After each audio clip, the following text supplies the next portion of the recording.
The second discussion will focus on the topic of new ways of doing things or doing new things. During the pandemic, the global arts communities have discovered innovative approaches to their work. While some have gained confidence through these advancements, traditional art forms face challenges in this evolving landscape. We will explore whether technology threatens traditional arts or offering new opportunities for their promotion and preservation. With AI performances becoming more prevalent, we must consider the relevance of live performances and how physical exhibitions can regain their significance for future generations.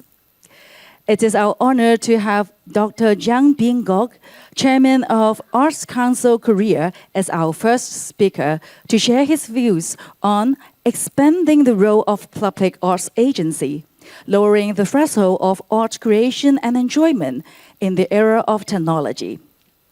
Dr. CHOUNG has served as the Chairman of Arts Council Korea since 2023, and previously held the position of the 45th Minister of Culture, Sports and Tourism from January 2011 to September 2011. He was also a member of the National Assembly from the year of 2000 to 2022. Let's welcome him on stage. Dr. CHOUNG, please. 예, 반갑습니다. 점심들은 맛있게 드셨어요? 예, 원래 한국에서 제가 자랄 때 기본적인 인사가 때가 되면 식사를 하셨습니까? 라고 시작을 합니다. 그것은 밥을 굶는 사람들이 많이 있었기 때문에 밥을 굶었는지 밥을 먹었는지 하는 게 그렇게 인사를 할 때가 제가 중학교 다닐 때까지였었어요. 그런데 이제 오늘 이렇게 홍콩 예술발전국의 멋진 국제 라운드 테이블에 초청을 받아가지고 여러분들과 함께 최첨단의 기술 변화와 더불어서 예술이 어떤 방향으로 어떻게 갈 것인지, 거기에서 예술의 정의는 어떻게 할 것인지, 그리고 예술가의 해야 될 역할은 무엇이고, 이렇게 급변하는 상황 속에서 정부 기관이 해야 될 역할은 무엇인지 여러분들하고 함께 논의를 할 수 있게 되어서 정말 기쁘게 생각을 합니다. 우선 오전에 세 분의 발제를 들으면서 어느 나라나 지금 현재 직면하고 있는 고민은 마찬가지구나 하는 부분을 깨닫게 됐고요.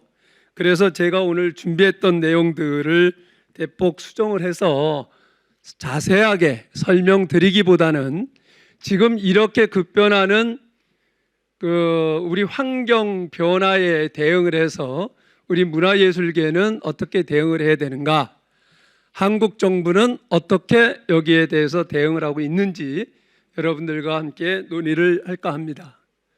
여러분들이 잘 아시는 바와 같이 이 기술 변화는 인터넷이 보급이 되고 스마트폰이 보급이 되면서 급격하게 변화를 가져옵니다. 누구나가 다 소위 말하는 권력자들이 독점하고 있던 정보를 모든 사람들이 공유를 하게 되면서 세상의 패러다임이 바뀌기 시작을 했는데, AI라고 하는 기술이 나오면서 또 다른 세계를 만들어냅니다. 이런 과정 속에서 우리는 지금 또 다른, 어떻게 보면 기회일 수도 있고 어떻게 보면은 위기일 수도 있는 이런 상황 속에서 우리 문화예술인들은, 또 문화예술 행정을 하는 사람들은 어떻게 접근을 해야 되는가 하는 부분이 우리의 과제라고 생각을 합니다.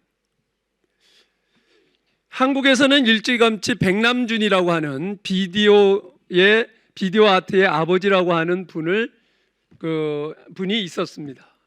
이분은 이미 1974년도에 인터넷이 개발이 되기 이전에 인공위성을 통해서 전 세계 모든 지역에서 인터랙티브 할 수 있는 이러한 기술을 이용을 해가지고 오늘날의 인터넷의 기술, 스마트폰의 기술의 방향성을 예술가가 상상력을 통해서 제시를 합니다.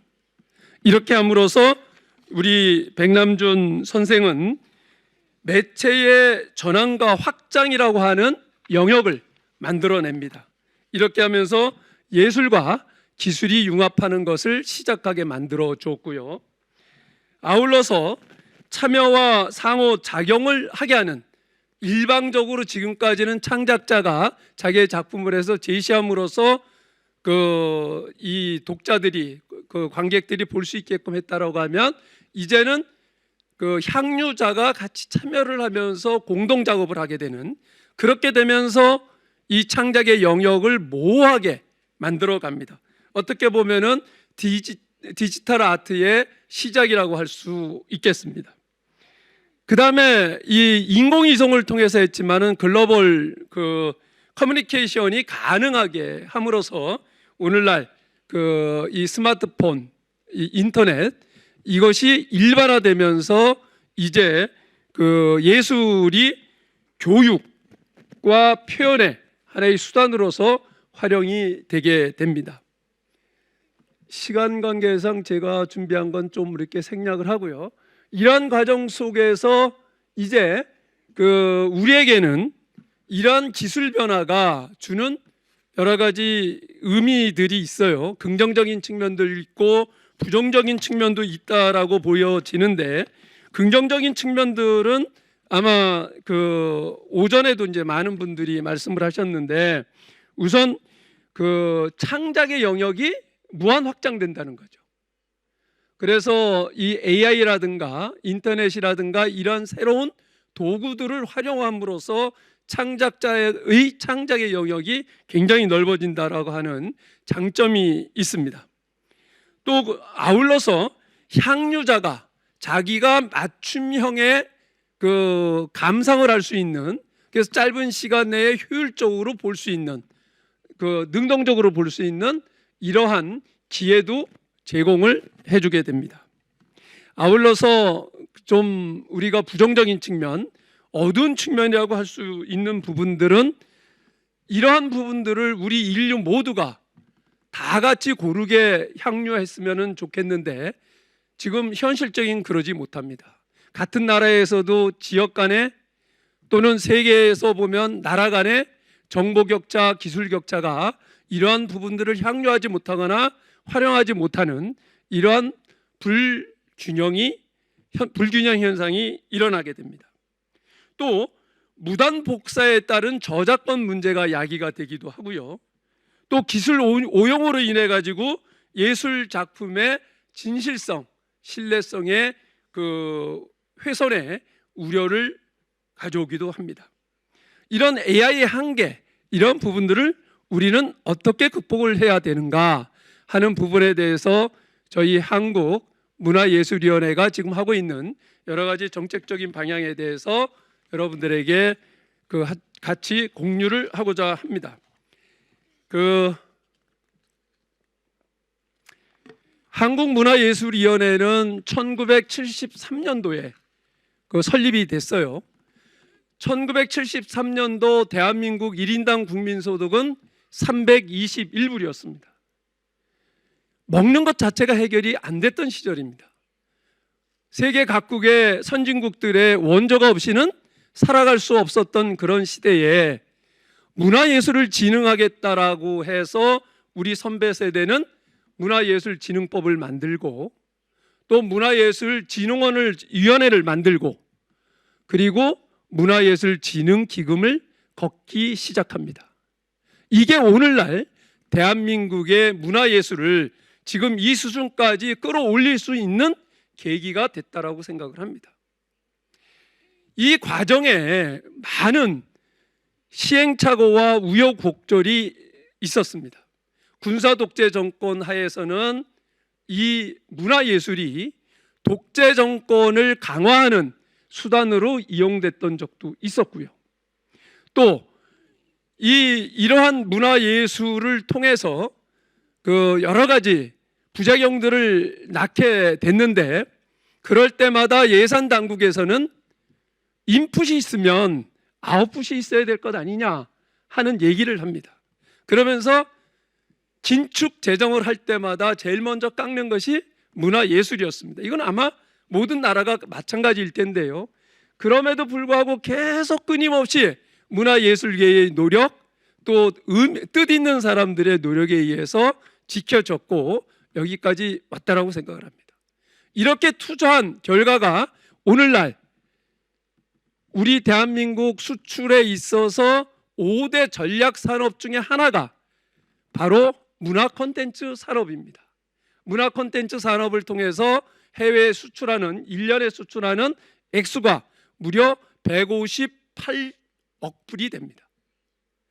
우리나라 모든 산업, 반도체, 자동차 모든 것을 다 포함을 해서 5번째에 가는 전략 산업의 일환이 됐습니다. 올해도 대한민국은 모든 나라가 다 그렇습니다만은 경제가 안 좋고 경제 상황이 안 좋다 보니까 긴축 재정을 하는데 다른 분야는 거의 한 5%내에서 10% 정도 예산이 감액이 됐는데 문화예술 분야는 한 2% 정도 증액이 됐습니다. 이것은 이제 예산 당국에서 문화예술에 투자를 하면 그만큼 아웃풋이 나온다, 이런 결과를 가져왔기 때문입니다. 그래서 저희들이 1년에 문화예술에 쓰는 예산이 약 300억 불 정도가 됩니다. 300억 불 정도 되는데 그중에서 저희 아로코에서 한국문화예술위원회에서 쓰는 돈은 약 30억 불 정도가 됩니다. 그런데 이 30억 불이 모두 다 창작자들에게만 돌아가지 않습니다. 저희 아로크가 설립된 목적은 어떻게 하면 모든 국민이 고르게 똑같이 평등하게 좋은 문화를 향유할 수 있게끔 하느냐 하는 데에 목적이 있고 목표가 있습니다. 그런데 지금 뭐 선진국이라고 얘기를 하고 3만 5천 불 시대에 돌입을 했지만 못 사는 사람들은 역시 못 삽니다. 먹는 것 자체 해결하기도 어려운데 문화생활하기가 어려운 그런 계층이 있습니다. 그러한 계층을 기초생활수급자라고 하고 그것보다 한 단계 위에 있는 계층을 차상위 계층이라고 하는데 이분들이 대상이 그 만 6세 이상을 따지게 되면 약 250만 명 정도가 됩니다. 이분들에게 1인당 만 6세만 넘으면 13만 원짜리, 그러니까 달러로 따지면 100불짜리 카드를 제공을 합니다. 이 카드를 가지고 문화예술을 향유할 수 있게끔 만들어주는 거죠. 이 분야에 저희가 쓰는 30억 불 중에서 20억 불을 씁니다. 나머지 10억 불 정도가 이제 순수 예술을 하시는 분들에게 지원을 하게 되는 겁니다. 올해부터 처음으로 사회에 처음 진출을 하는 만 19세 되는 사람들, 청년들에게는 1인당 한국 돈으로 15만 원 정도, 한 120불 정도 되는 카드를 제공을 해줍니다. 그렇게 해서 누구나, 그는 계층에 상관이 없이 모든 청년들에게 제공을 함으로써 사회에 나가면서 순수예술을 경험을 해보라 하는 이러한 정책. 그러니까 일방적으로 그 창작자들에게만 지원을 하는 게 아니라 향유자들에게도 지원을 함으로써 이것이 선순환을 하는 거죠. 창작자들이 좋은 창작물을 만들어내고 또 이 향유자들은 이렇게 정부 예산을 가지고 쓰지만은 이것을 가서 관람을 하고 공연을 관람을 하고 전시회를 가게 되고 함으로써 선순환이 되면서 또 다른 창작의 계기를 마련해주는 이러한 역할을 하는 것이 다른 나라하고 좀 차이가 있다라고 하면 차이입니다. 지금 현재 우리가 지금 보고 있는 이 기술 변화에 따라서 그럼 어떻게 대처를 하고 있느냐? 저희가 제일 중요한 것은 이 창작자들이 기술의 변화를 따라가지 못하는 거예요. 그러면 기술자를 만나려고 해도 쉽게 만나기가 어려워요. 어느 나라는 마찬가지일 거라고 저는 생각을 하는데, 그래서 기술자와 창작자, 예술가와 그 중간에 매개 역할을 하는 기획자가 한 자리에 만날 수 있는 자리를 마련합니다. 그래서 아티스트, 프로듀서, 그 다음에 엔지니어, 그래서 이 앞자를 따서 에이프 캠프라고 하는 것을 엽니다. 이것은 청년들을 대상으로 합니다. 이렇게 함으로써 기술과 예술이 융합할 수 있고 그것을 통해서 새로운 기획을 할 수 있는 계기를 마련해 주는 거죠. 이것을 올해부터는 세계의 문을 열었습니다. 그래서 100명을 이렇게 선발을 하는데 올해 20명을 해외에서 선발을 했더니 한 160명이 응모를 했더라고요. 그래서 지난 6월 달에 2박 3일간의 그 에이프 캠프를 무사히 열게 됐는데, 이게 이제 그 캠프 호텔에서 캠프하는 장면이고요. 그게 이게 어떤 프로세스를 통해서 하냐면은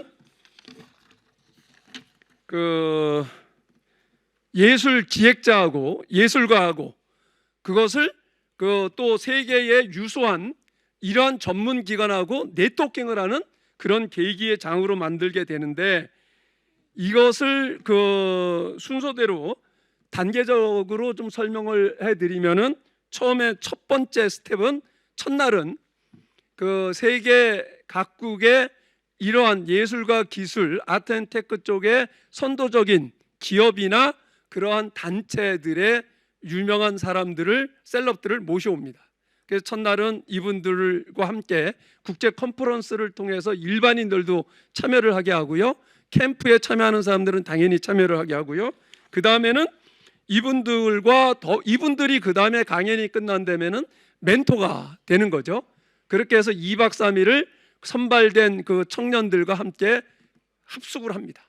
그렇게 해서 끊임없는 토론과 논의를 통해서 맨 마지막 날에는 이분들이 그 조를 짜게 만들어요. 5명을 1개 조로 하고 20개 조를 만들게 해서 그 조별로 기획한 프로젝트를 발표를 하게 하고 그 발표를 심사를 해서 25%의 사람을 선발을 합니다. 25명을 선발을 해가지고 이분들을 세계의 유수한 그 기관들의 그 앞에 멘토를 했던 그분들이 소속되어 있는 그 기관에 해외 연수를 보냅니다. 해외 연수를 하면서 그 기관과 네트워킹도 하게 만들고 또 같이 함께 했던 사람들과 근본적인 새로운 프로젝트를 할 수 있는 기회를 주는 역할을 하게 됩니다. 이렇게 함으로써 그 좋은 그 선한 작용 중에 하나가 바로 이러한 상황인데요. 앞에서 얘기했던 대로 기술 격차, 정보 격차로 인해 가지고 그러한 갭을 줄일 수 있는 좋은 계기가 되더라는 겁니다. 예를 들어서 잠비아의 아주 훌륭한 아티스트와 프랑스의 훌륭한 기획자, 한국의 훌륭한 엔지니어가 조합을 하는 거죠. 이렇게 함으로써 그 어떤 기술적인 접목을 하지 못했던 잠비아 아티스트는 새로운 기술을 습득하게 되고, 그것과 엮어서 프랑스의 기획자가 새로운 방향을 제시를 해주고, 이렇게 해서 새로운 창작의 영역을 확대하게 되는 이러한 긍정적인 측면들이 있다 하는 것을 말씀을 드립니다. 그래서 저희들은 이러한 과정을 실질적으로 좀 함께 했으면 좋겠다 하는 생각이에요. 그래서 제가 작년에 스톡홀름에서 열렸던 그 제9회 그 입학가 총회에서 제안을 했습니다. 지금 그때 스톡홀름에서 주제가 표현의 자유를 억압받고 있는 상황들을 우리가 어떻게 극복할 것인가 하는 건데, 이것은 굉장히 지역적으로 나라별로 그러한 나라가 있는데 그게 우리가 같이 공동으로 논의를 한다라고 해서 당장 해법이 나오지를 않아요. 심지어는 우리 대한민국도 30년 전에는 그런 군사 독재 정권에 의해서 표현의 자유를 억압받던 적이 있었습니다. 저 역시 그때 그 억압받던 상황을 극복하기 위해서 투쟁을 하다가 옥살이도 했던 경험이 있습니다. 그러나 그것은 누가 해줄 수 있는 게 아닙니다. 그러나 이러한 인류 공동의 과제는 우리가 조금만 노력을 한다라고 하면 함께 풀어갈 수 있는 측면들이 있다. 이런 차원에서 다음 입학과 총회에는 이 문제를 한번 같이 논의를 하자. 그렇게 해서 매년에 대한민국에서 5월 달에 입학과 총회가 열립니다.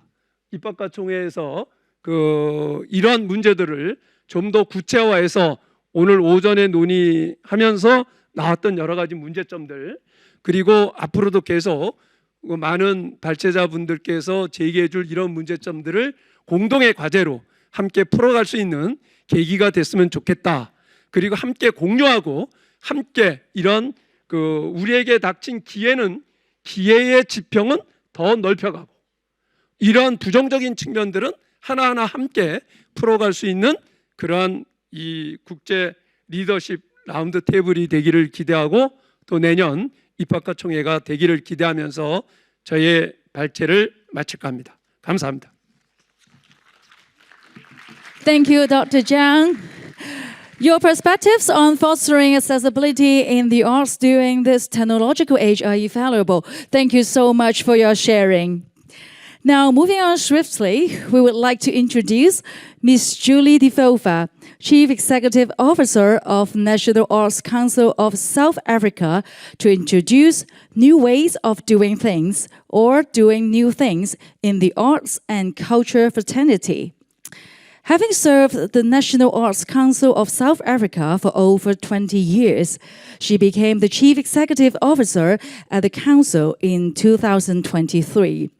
With her profound understanding of the South African arts and culture landscape and legislative framework, Ms. DIPHOFA oversees policies development, ground management, and the disbursement of funds at the Council.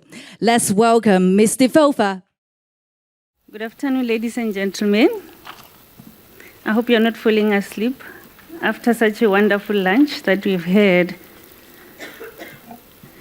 Working for the National Arts Council, you always get to be envious of people who've got their budgets with very many zeros at the end, because we are challenged in that regard. And I think Korea is a bit lucky to have such funding available.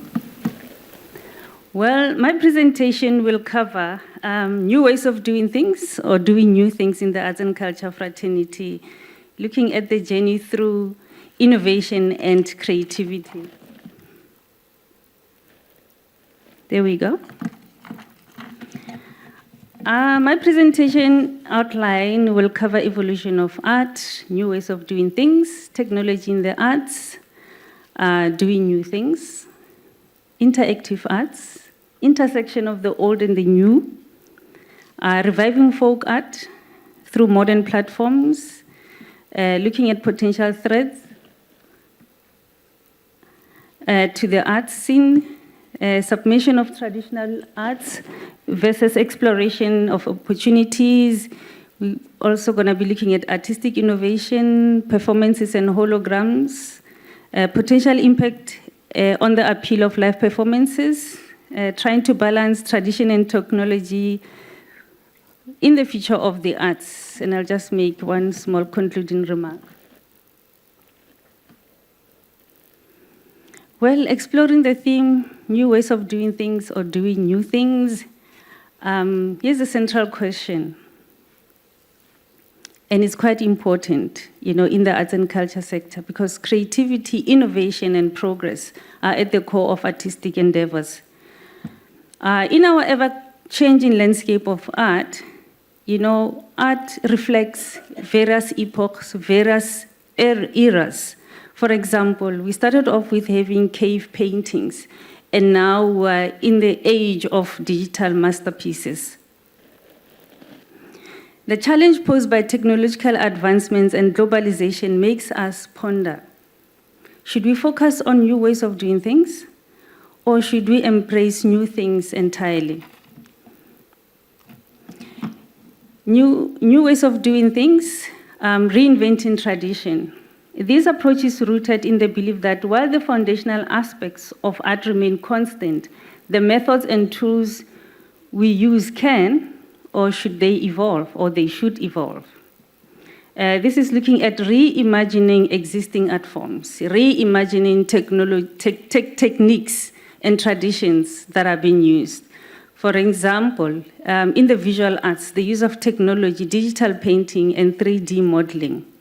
In the performing arts sphere, it's not actually been spared of this. There's integration of augmented reality and virtual reality. Looking at performance arts, you can walk into a gallery and you get immersed in the arts. You may feel like you're walking, on water or in a river because the reality itself has been augmented. Looking at technology in the arts, we are in the fourth industrial era in this generation. We cannot shy away from technology. It does exist, and it also contributes to artistic innovations. Technology democratizes art and broadens access. So it's not only limited to the few, but access and enjoyment of performances and exhibitions through streaming can also be enjoyed by many far and beyond. We have platforms like Instagram and Behance.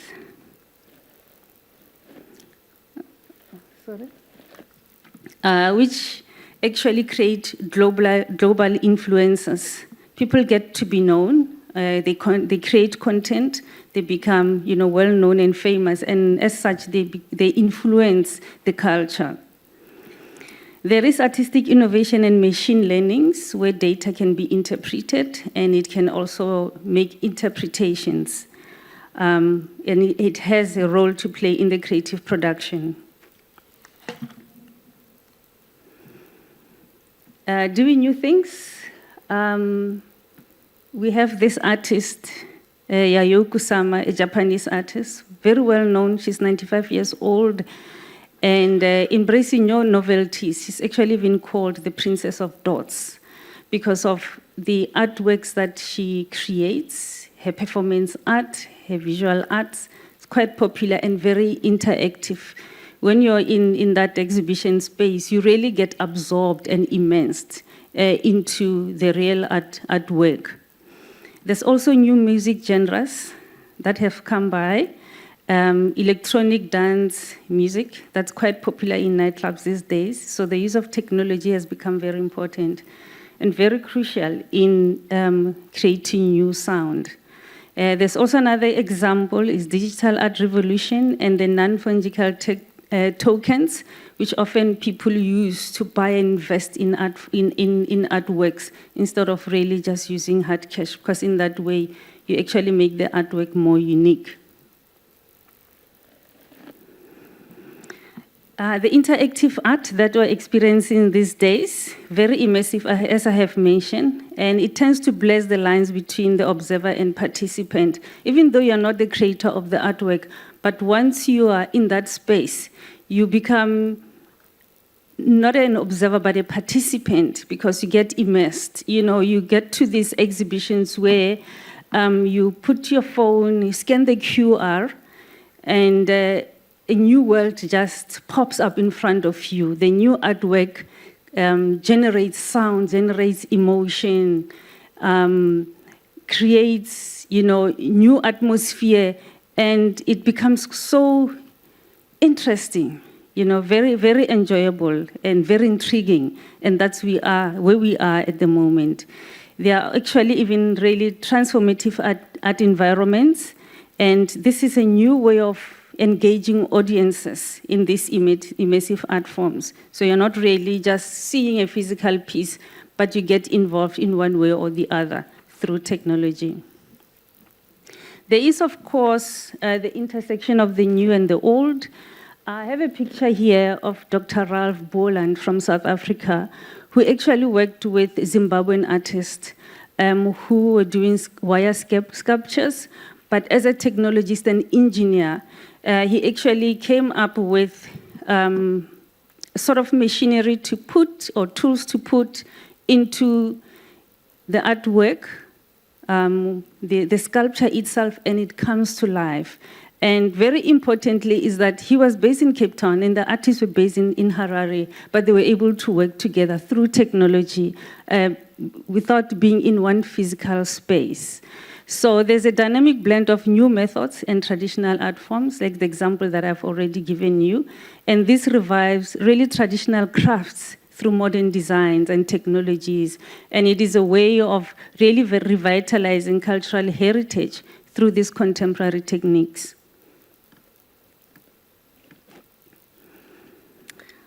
As I've given the example of working, in remote areas, but collaborating together, very importantly, it actually helps because modern aesthetics, they meet ancient traditions. The social media marketing for artisans through these new technologies. You don't need to be stuck in one place through new technologies. And the social media that has been introduced, one gets to market their artworks very broadly, globally. I also got an example of, Dr. Esther Mahlangu, who does Ndebele art. That's an ancient tradition in South African Ndebele paintings, but she was able to transform that and paint a BMW, the well-known artworks that she has done internationally, and she has received global recognition. So in this way, we're honoring the past while we're embracing the future.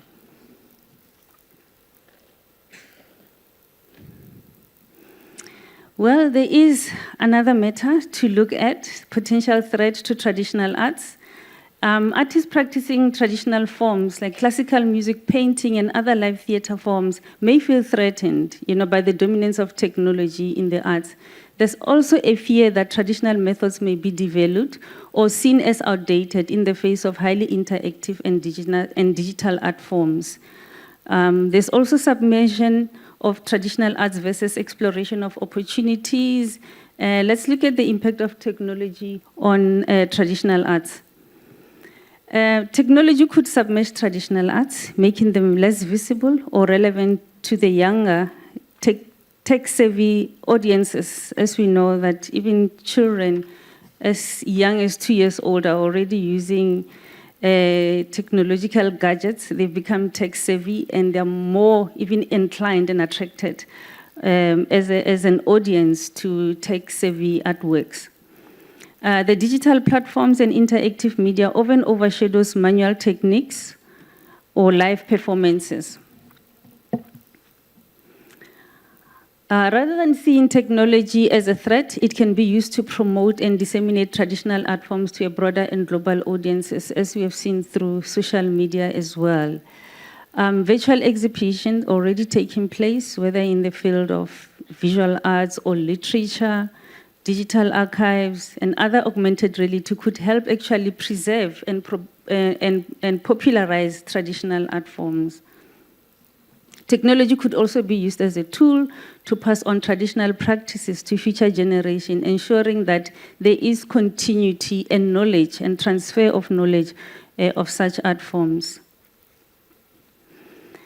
Looking at artistic innovation and performances and holograms, the advent of artistic innovation and holograms, for instance, the famous ABBA, the group from Sweden, the hologram in a hologram concert, it showcases how technology can simulate live performances. This raises the question whether we still need human performers on stage as technology becomes capable of recreating and enhancing life experiences. But this can also be a problem in the sense that there's still that lack of authenticity and spontaneity, that natural and emotional touch that comes from human performances. So in as much as it is artistic innovation, we still need that human touch, that human connection. There's also a concern that AI-driven performances may commercialize and commodify art, reducing its personal, cultural, and emotional value.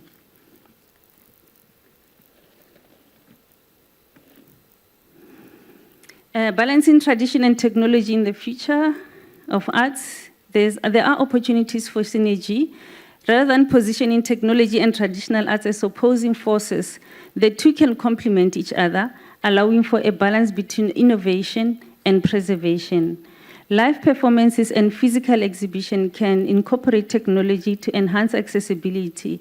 For instance, where there's live streaming, virtual tours, while also emphasizing the irreplaceability of qualities of human artistry. Looking at balances, these technologies again going forward, cultural preservation and innovation. artists and cultural institutions can explore how technology can help safeguard traditional arts, ensuring they continue to thrive alongside digital innovation. So we still don't lose those cultural practices, in the arts. There's cross-disciplinary collaboration, which is really encouraged between technical arts and traditional practitioners, where they can create a hybrid of art forms that respect cultural heritage while embracing technological process. Embracing both approaches, we stand at a crossroads in the arts field. This intersection of new ways really enriches culture. The final thought is, by embracing both, we define what's possible for arts and culture in the future. Thank you. Thank you once again for your wonderful sharing. Thank you. At this plenary, we are journeying across continents, and we are now about to land in Europe. May we now introduce the third speaker, Mrs. Jane ROWLANDS, the interim head of museums and collections of Glasgow Life since the year of 2000, which is the largest civic museum service in the UK, contributing to many significant capital projects. In 2023-24, Glasgow Life welcomed nearly 4 million visitors, with 55% coming from outside of the UK. Please join me in welcoming Mrs. ROWLANDS to the stage. Thank you very much for inviting me today. It's a real honour to be here and to travel so far to come and talk to you about some of our work in Glasgow Life museums. It's really interesting to talk at the end of the day and to bring some of those policy conversations that we've had this morning to life through what I hope will be a series of 3 interesting case studies, which are all very much focused on connecting people and place and objects through a lot of the themes that have already come up today. Which one? So just a little bit of context about who we are. We're based in Glasgow, in Scotland, and these are some of the venues that we operate. Very much large, impressive buildings. They can be quite daunting for some of our audiences. The two of the projects I'm going to talk about today revolve around the 2 buildings at the top of the slide here. So on your left is the Burrell Collection. It reopened after a major refurbishment in 2022. And it houses the collection of one man. And it was seen as a very daunting place to a lot of our visitors. And then on the right-hand side, a building called Kelvin Grove Art Gallery Museum that opened in 1901 as a result of the International Exhibition in Glasgow at the time. So the first case study that I really want to talk about is at the Burrell Collection. And we had the opportunity to completely refurbish this 1980s building and to reinterpret the collection. It's a really fine collection with many different types of objects. And what we wanted to do was to integrate manual, traditional, and digital interpretation. And we created a series of simple yet sophisticated digital and manual interpretation to bring the collection to life a little bit more. Really wanting to stress the importance of a physical in-person visit to a museum whilst bringing it to life in lots of different ways for an audience that now wants to see and wants to experience collections in a different way. So this particular gallery, these are paintings of flowers, and it's set at one end of the gallery. And on the backdrop here are flowers and petals that fall in a wave down the wall. And they tumble over the frames. And when you move towards them, they also move and change in their movement as you move towards them as a visitor. And these are some of the words that we use to guide our interpretive approaches. We wanted some movement. We wanted it to be unexpected. We wanted to give it context and be site-specific. Another way which we used those same principles, but in quite a different way, was in a gallery that looked at how Sir William Burrell, who collected the collection, lived among his objects in his daily life. And so this is a gallery that shows how he would have lived in his castle in the lowlands of Scotland, with medieval tapestries and arms and armour. But on the right there, you can see a life-size interpretation of his butler at work. And he chinks and he moves and he unwraps some objects and then he polishes them. And it's just this way of giving our audience a different way to connect, a more human way to connect with our collections. It's not information heavy. It doesn't have screeds of text on a display. It isn't a talking head of a documentary film. And what our visitor research really showed us is that our visitors now are looking for this type of engagement that's enjoyable, engaging, and intuitive. And size matters. They want to feel immersed a little bit, even in a museum setting. And so we have a couple of examples here, just really to show how some of our interaction is life-size and some is, on the right here, much larger than life-size. These are two films, two animations that come alive and represent the images on the Wagner garden carpet that's displayed on the floor. And we have a bit of fun. You might notice that this painting, the lady in this painting, does not really wear this kind of hat. This is an interactive specifically designed for children of 5 years and under. And there is a touch screen that you can't see because it's just behind them. And they get to choose the hat. And when they choose the right hat, they get a wonderful response. When they choose the wrong hat, they get a really funny response from the painting who comes alive. And it's this way, again, of making connections between people and the objects that they're looking at. And it works at the other end of the age spectrum as well. Here we have a gentleman in his 90s touching a screen and really interacting and thinking about the collection in a different way. My second case study takes us to a different part of the world again. We were fortunate enough to be part of a partnership project with the British Council, funded by the Lottery Fund in the UK, with Manchester Museum and UK Youth. It was called Our Shared Cultural Heritage. And over this project, we wanted to find ways for South Asian young people in Glasgow to share their histories and their stories with contemporaries and peers in Lahore, which is one of our twin cities. So over 3 months, 5 young people in Glasgow met on a weekly basis over Zoom and over Teams with a group of their contemporaries in Lahore. And together they took part in live time in practical workshops with professional artisans, and they learned together the traditional crafts of mirror work and fresco painting. And they told stories to each other, and they explored traditional storytelling traditions. So here we can see on the left of the screen and on the right hand of the screen, the participants in live time learning from an artisan who you can see in the center of the screen. And as a result of that, the young people created their own creative responses to their collaborations. This is one of the young people from Glasgow.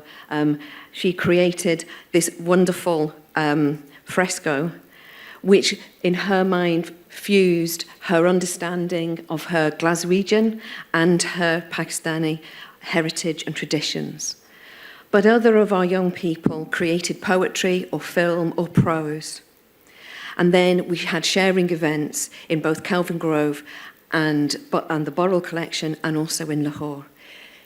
This type of technology to share in real time was not available to us before the pandemic. And we really couldn't have done it before then. And it shows, I think, one of those ways that the opportunities of coming together in different ways has really made things possible.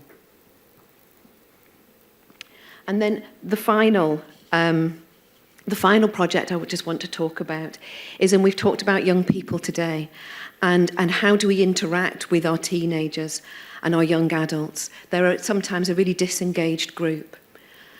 And I showed you Kelvin Grove, that big, impressive, almost overbearing civic building for some of our young people.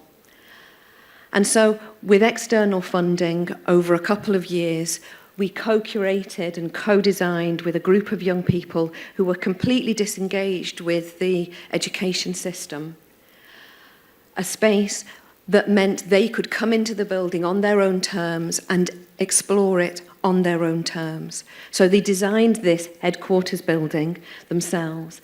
And what it does, in the words of this teenage participant, you can read it, I won't read it all out for you, is we were looking for a way to meet them on their own terms using a digital mobile learning tool. And what that learning tool does, through tablets, the young people move around the building in groups of 2 or 3. And we pose questions, and we ask them questions, we pose them challenges. What inspires you? We don't ask the young people to go and look for a particular object and then talk about it. We ask them, what inspires you? What looks fun in this gallery? What do you think is fierce? And they use their tablets, they take an image, they annotate it, and they move around the building at their own time, in their own way, starting to feel more comfortable. And then when they get back to the headquarters at the end of their visit, they discuss their skills and experiences, or they discuss their experiences and they talk about what skills that might have given them to take into the rest of their daily lives. And for me, that is one of the ways in which we are really trying within Glasgow to bring together physical experiences with our audiences and with the new technologies that some of this digital interpretive methods can bring them all together to make those changes, to bring objects, people, and digital technologies together.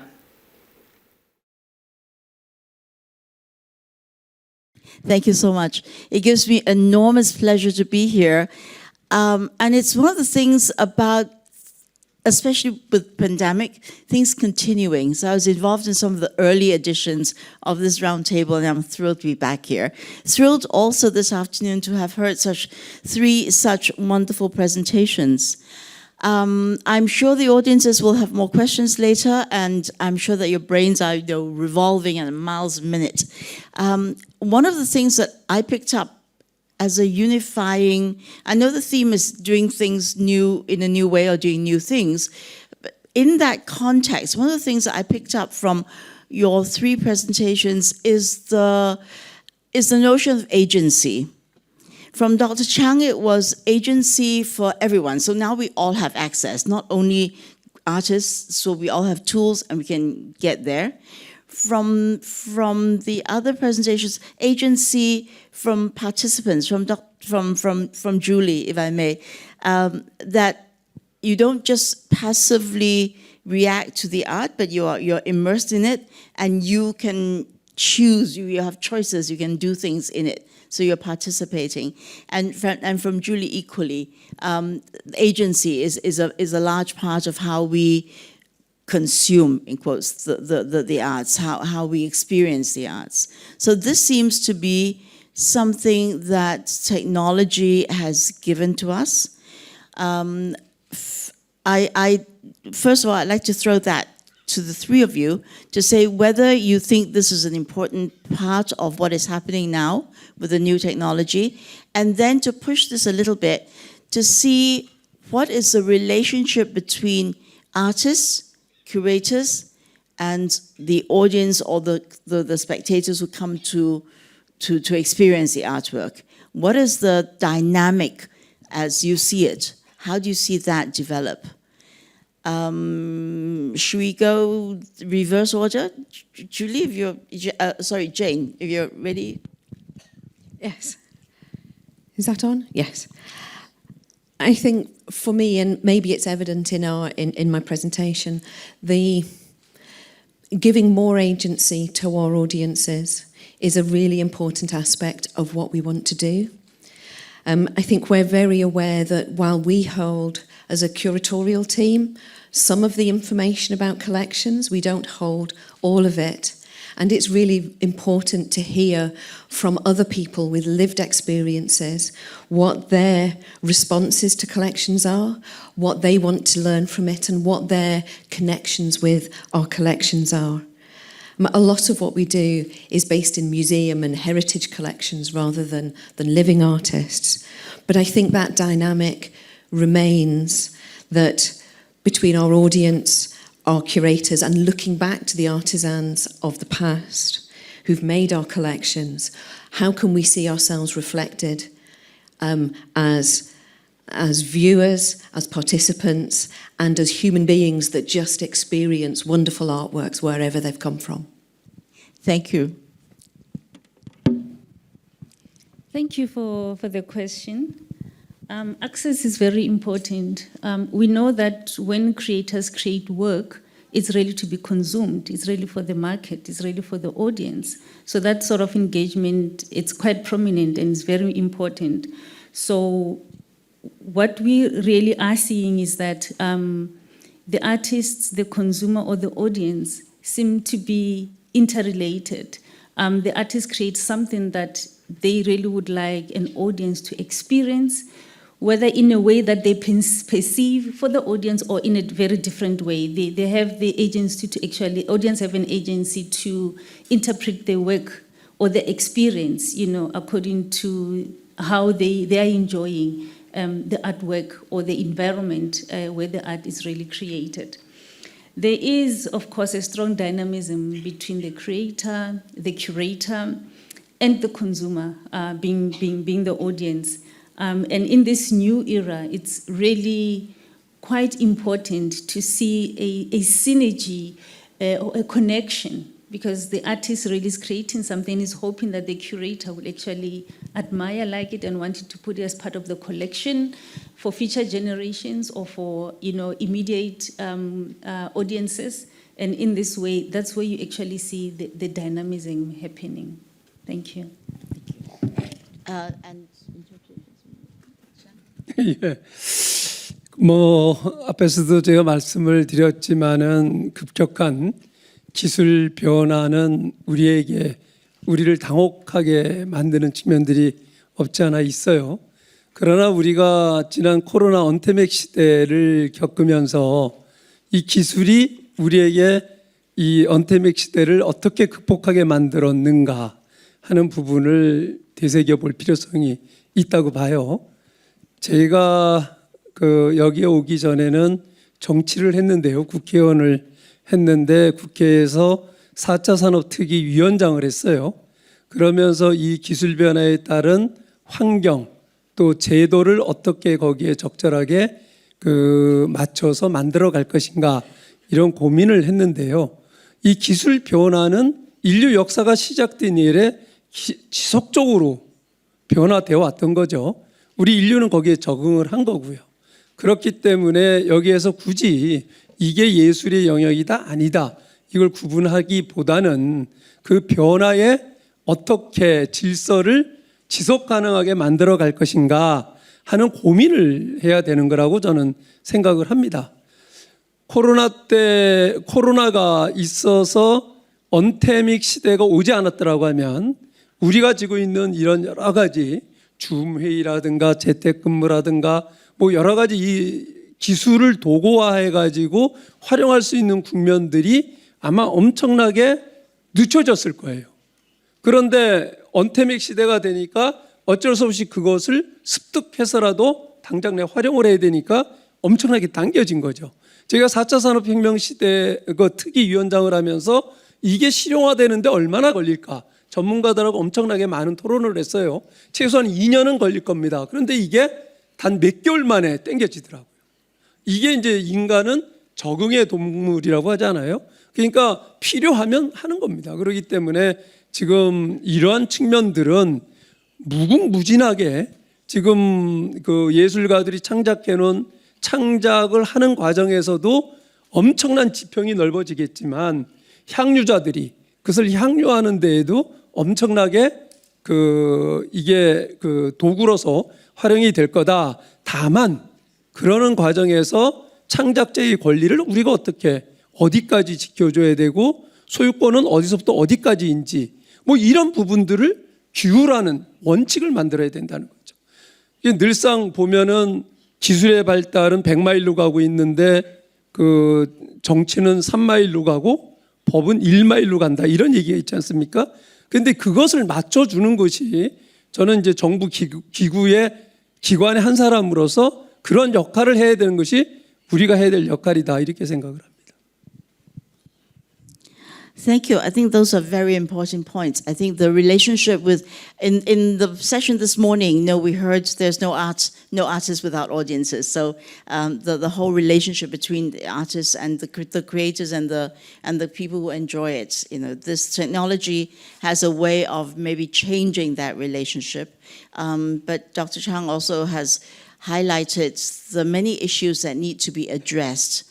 There are many issues, and I'm sure there are many questions. I want to open it up earlier to the floor to see if there are questions from this group of participants, and to give you the agency now to be involved and to be immersed and to ask the questions. Are there any questions? In today's world, the politics of arts is really complicated. Dr. Choung, in Korea, you have to manage both sides of the divide.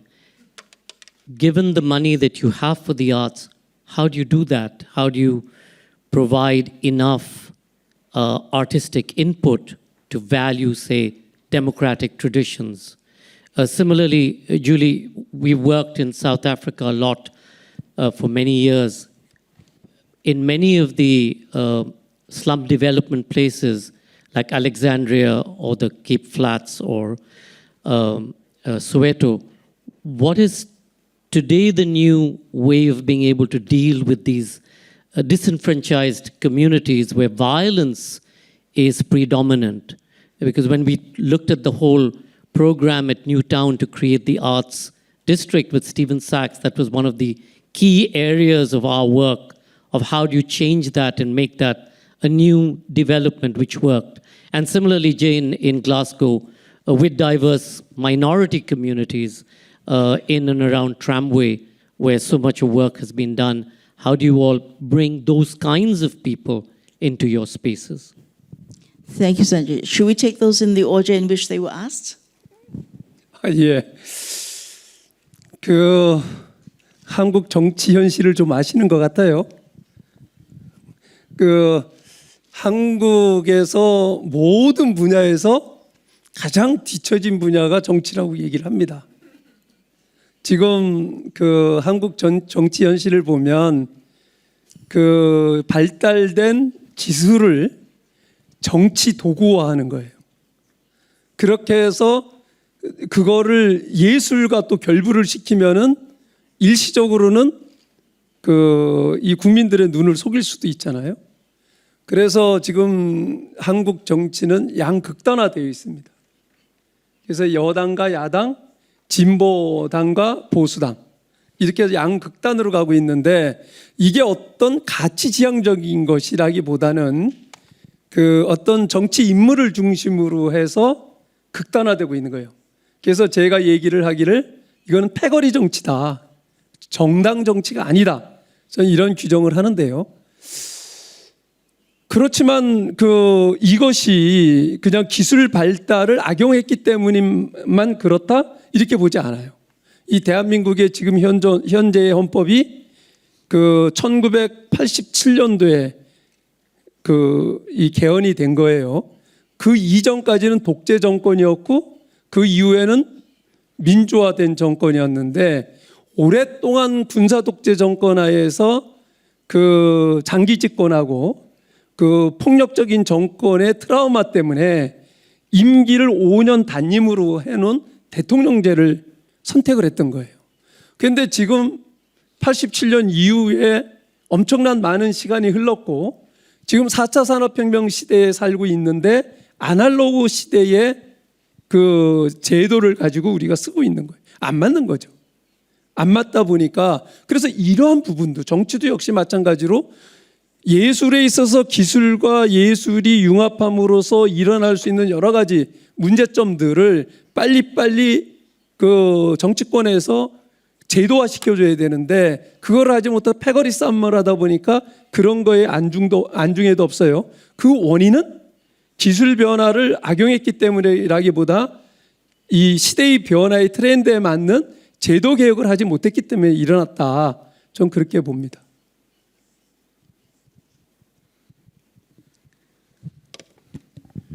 Thank you. South Africa, like any other developing country, has this dimension of having two sections of the society, the haves and the have-nots. And of course, the have-nots are in the majority and often live in far-off peripheral areas which are under-resourced, which actually means that in this age of technology, there is a technological gap in them accessing the new ways of doing things. Coming from the National Arts Council, of course, we are creating avenues to ensure that there is some outreach to reach those that are in a way disenfranchised from the current reality of technology. As a funding agency, we fund established organizations, and one of the requirements is that when they create work, they must not forget, the poorer people. We have an incentive scheme as part of the contractual conditions of the fund to play it forward, meaning go and look for somebody who's under-resourced, who is less resourced, that you can assist and ensure that they come into this new circle or at least gain a new way of doing things. Quite often we realize that being a vast country and having the National Arts Council as the only office, like the head office, existing, it actually means the 9 provinces that we have really needs to get access to resources. And we have established help desks across the 9 provinces where artists, creatives, not necessarily get information about the National Arts Council, but there is a space, there is Wi-Fi connection, there could be a laptop, where they can, gain access to resources to ensure that, they do gain access into the new way, the new age of doing things. Also, as a funding agency, we found that when we do, capacity building workshops, the country being vast, all the time when we do workshops, we actually buy data. For those who do not have a Wi-Fi connectivity, to say you can access into the services or the information that the NAC is actually running for you. So we actually do that. Because our application system are online, we've had a partnership with one of the service providers to say you just need enough data to log on to the portal. Once you're on, it's paid for by the NAC. And not the applicant or any other user. So these are the kind of platforms and avenues that we try to ensure that not everyone is left out, but they can try and see how they can gain access into the National Arts Council. And once we open a call, we get about over 4,700 applications because it's quite easy to access our portal in this regard. But those are some of the avenues that we really make provision for to ensure that the less resourced do get into the new way of doing things. Thank you.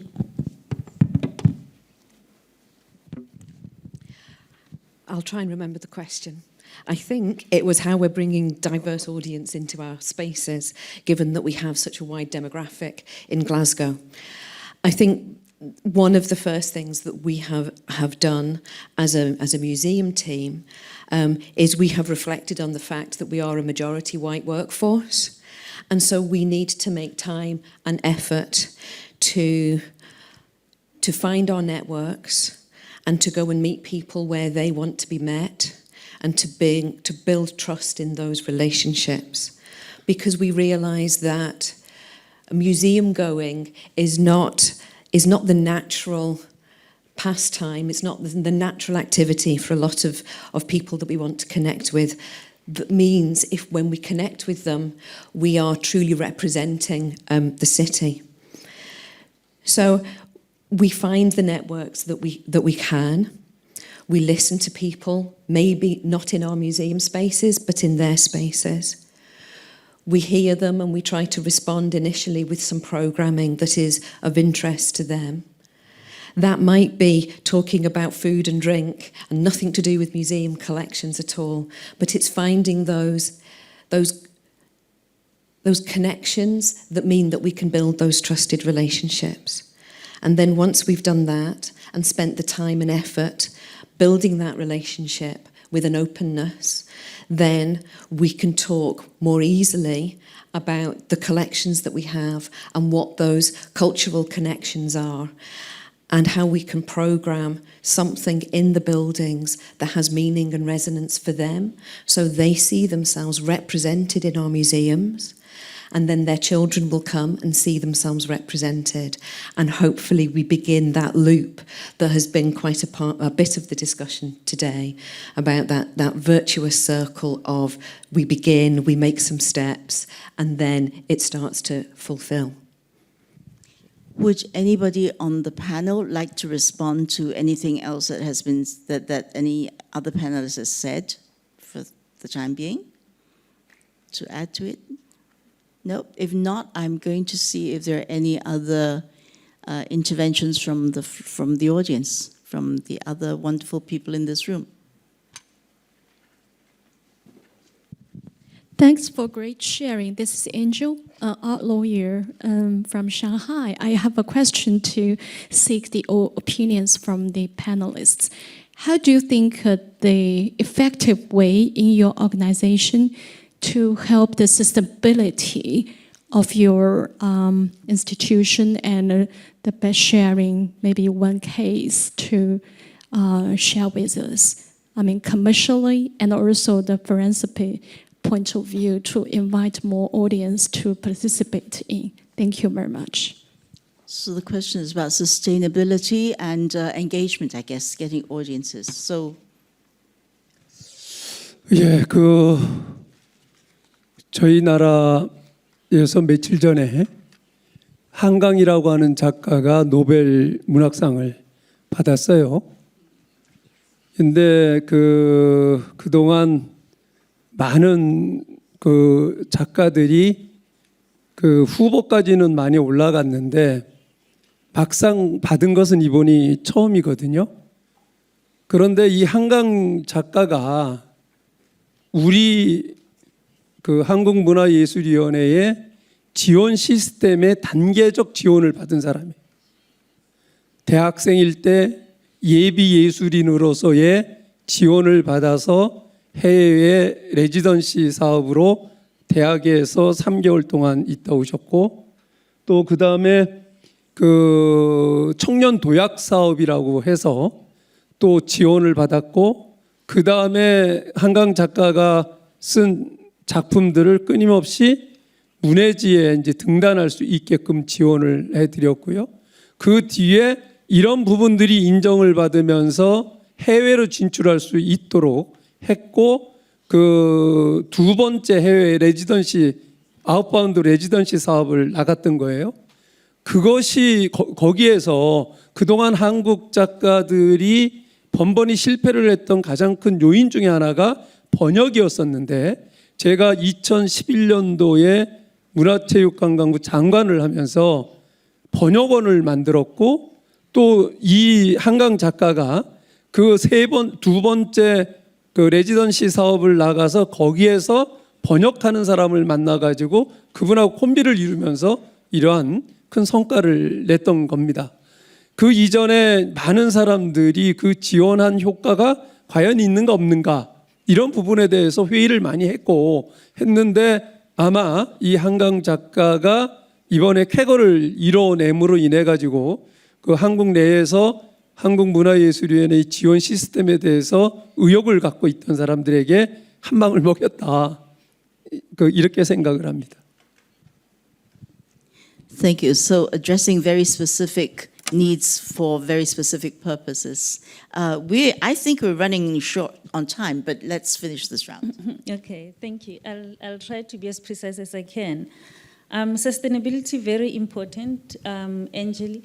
The arts deserve funding, whether we like it or not, whether it's for just explorative, endeavors or arts for art's sake, or whether we view arts, in economic values, social values, and environmental values, that become quite important. And sustainability does not only talk to economic value only by income generation, but also other values, that are intrinsic in the art form itself. But for us to ensure that there's sustainability, we do have a funding category, which is a multi-year funding, which really ensures that the groups or the artists that we would have funded not only gets funding once off, but they can get funding for the next 3 years, for instance, so that they can plan forward, create employment opportunities for administrators, for the whole ecosystem in the creative value chain. Beyond that, partnerships are very important, not only for opportunities to collaborate, but also for learning administratively in project management, artistically as well. Once a project is funded and there isn't any future, collaborations for that project to take place to extend its shelf life, then it doesn't become sustainable. But for us to extend the shelf life and to extend the performance circuits of the beneficiaries of funding, partnerships become very important, so that beyond what we have done, we also create another liaison, whether with an international partner or a local partner, to ensure that there are more avenues of performance circuits or exhibitions taking place. That's sustainability for us. Thanks. That's a great definition. That's how work gets sustained, and it's both of you are making the point that it takes a long time and a long-term investment before you see the results. I can see the clock ticking down. So we very much are taking the approach of looking at sustainability in the round. So commercial sustainability, looking at climate emergency, and we're using across Glasgow Life, not just in our museum service, the UN Sustainable Development Goals to guide our work in that. I guess more specifically, what I maybe haven't said is that we are free entry museums.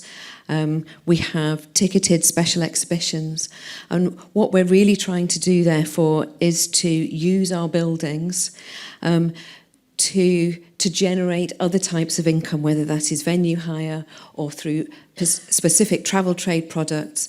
And increasingly over the past number of years, we have been looking at seeing ourselves very much as part of the visitor economy in the city, and linking in with our destination management organisation to see ourselves and position ourselves within that cultural offer in the city.